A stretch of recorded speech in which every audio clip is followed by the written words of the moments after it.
initiative bi nag ñi ko porté ay doomu Casamance la am na ñoo xam ne aussi dëkkuñu fii mais xam nañu Casamance te dañu bëgg Casamance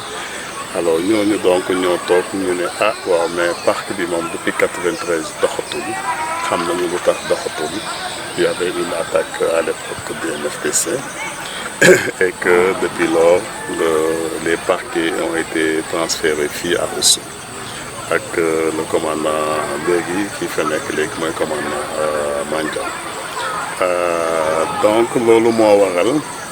ñu ne baax na ñu xool naka la ñu mën a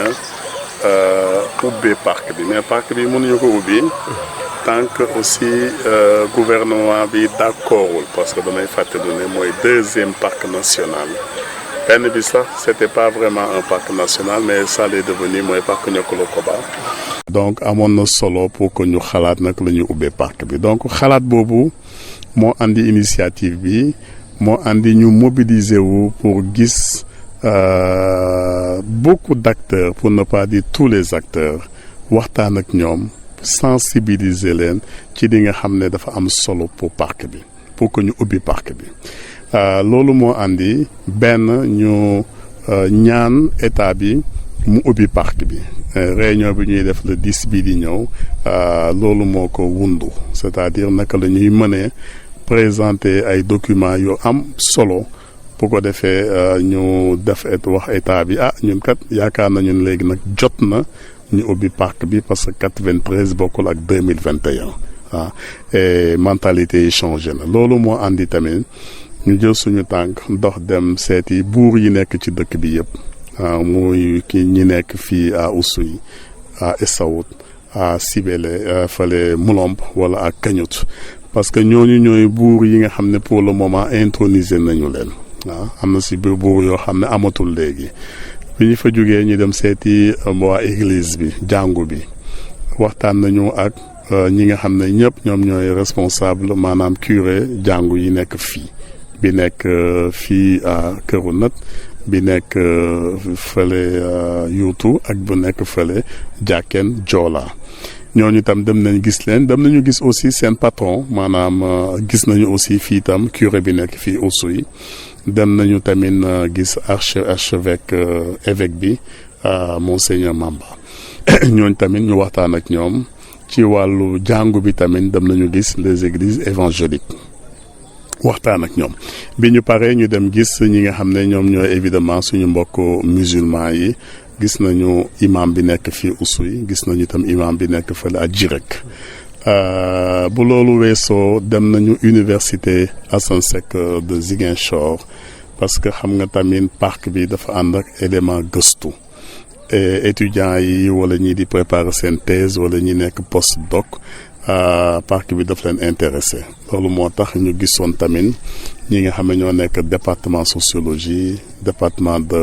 agroforesterie département de géographie département de tourisme ñoo ñëpp évidemment département yi c'est pas exhaustif mais au moins ñooñu gis nañu leen et on a leur accord loolu mooy wàllu université Assane Seck fii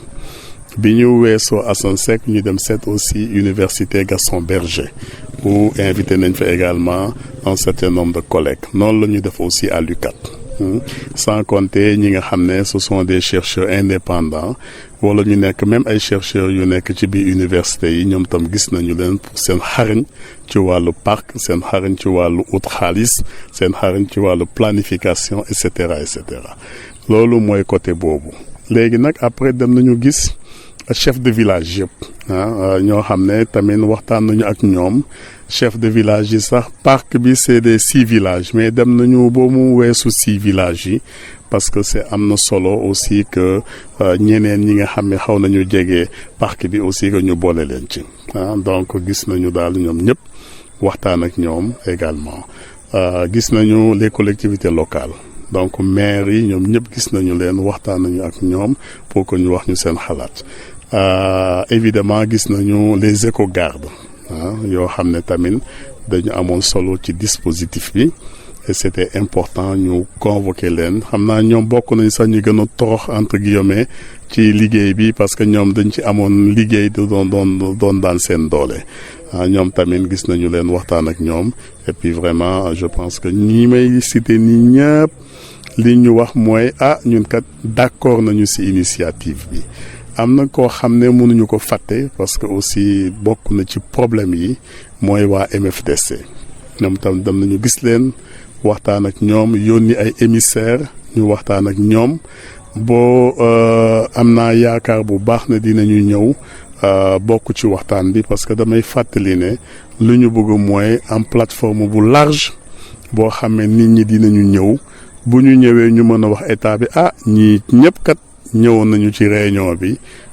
ñëpp laaj nañu pour ñu ubbi parc bi donc loolu mooy démarche bi te gis nañu waa MFDC ñu ngi continuer encore di waxtaan parce que tam waxtaan bu gudd lay nekk même bu fekkee ñun on n'est pas des négociateurs am na ñoo xam ne ñoom lañu dédié pour ces questions